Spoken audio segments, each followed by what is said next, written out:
I have Dr. Charles and Dr. Matthews with me today. So, good morning, sir. And I'll be asking you some questions like a layman, and about these transplants and all these services that you've been offering in the hospital. So, my first question goes to you. Yeah. Can you just walk me through how the liver transplant works and highlight the importance of it in treating the liver diseases? Yeah.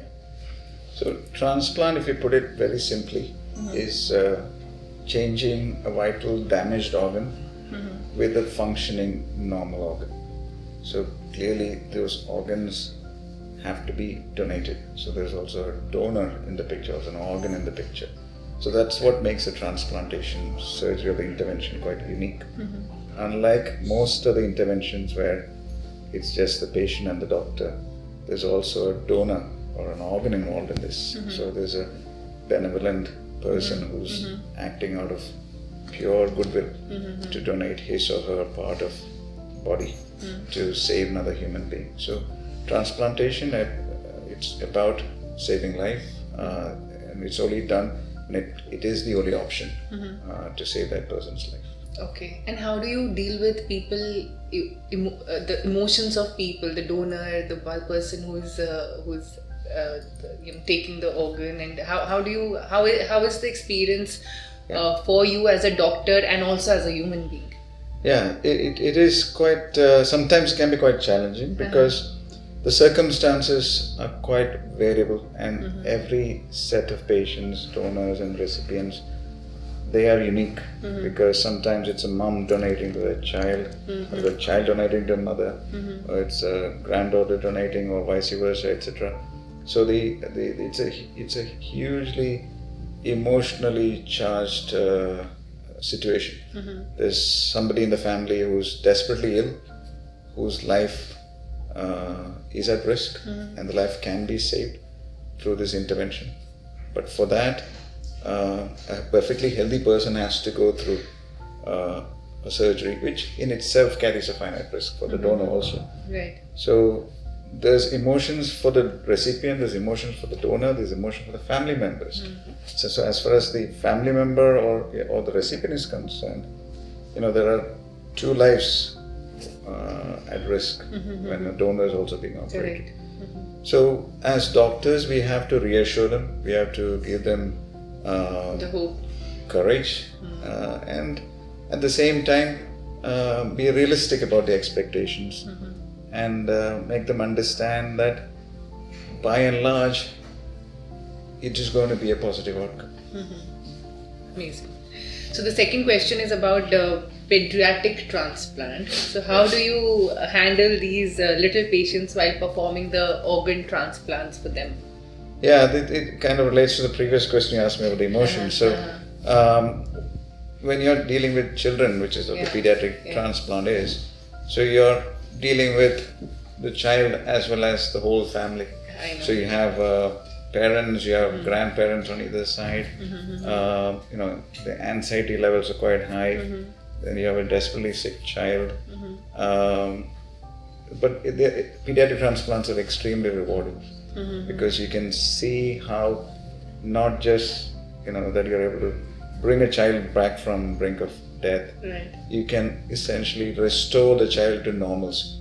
So you can watch the child grow because you follow these children for life.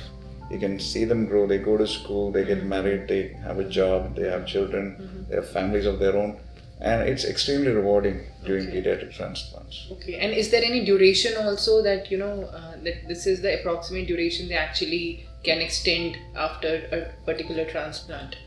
In terms of years, in terms of life duration? Yeah, that's a very, very, very good question. So a lot of people think that if you get a transplant, you only live for a finite number of years. So liver transplant is unique in that way. So once you have a successful liver transplant and you take care of your health and take your medicines on time, nothing's stopping you living for decades long. Lovely. So essentially your life is back to normal, but you do still have to take your medicines and follow certain restrictions, nothing too restricted, to maintain your health. Amazing. So third question is robotic transplant. We've been discussing it already, and sir has briefed me about it. So I'm curious that is it true that using robotic or robos in organ transplant have an improved outcomes in the patient's recovery? Sure.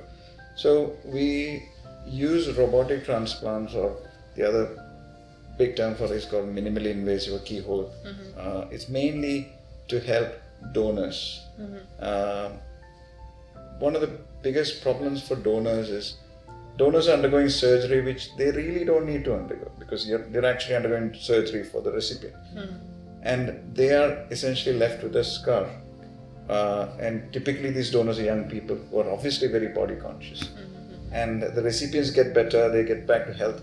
The donor has to look at the scar, and sometimes that can have psychological impact, etc. So we use robotic technology and minimally invasive technology to minimize the scar for these patients. Additionally, the robotic surgeries are much more precise, and the donors have less pain and faster recovery after an operation. So we are able to help at least cater to an extent some of the issues that might arise from the donor surgery, from scars, etc. I get it. Another question which came to my mind while you were answering this was that mostly there would be family members, friends who would be the donors. But you also would be coming across people who genuinely want to donate and be of service to the society. I want to know, what are these people coming up? What is their thought process? What is their vision? Why do they want to do it? I mean, I'm very curious to know that. I mean, what goes into their mind? So every individual is different. In fact, the scenario you mentioned, several of such scenarios are played out in real life. Right. We have quite a few prominent people who've donated to people they never ever knew in their life. Correct. We have certain priests, certain nuns, certain prominent industrialists, etc.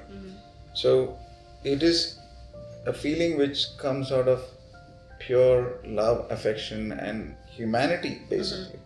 So they just want to relieve another human being of their suffering. By and large, that is the emotion, underlying emotion for these donors who come forward to help somebody they never ever met in their life. That's commendable. It's amazing. It's amazing. It is. I think that this is one of the gestures through which we feel that humanity is still alive.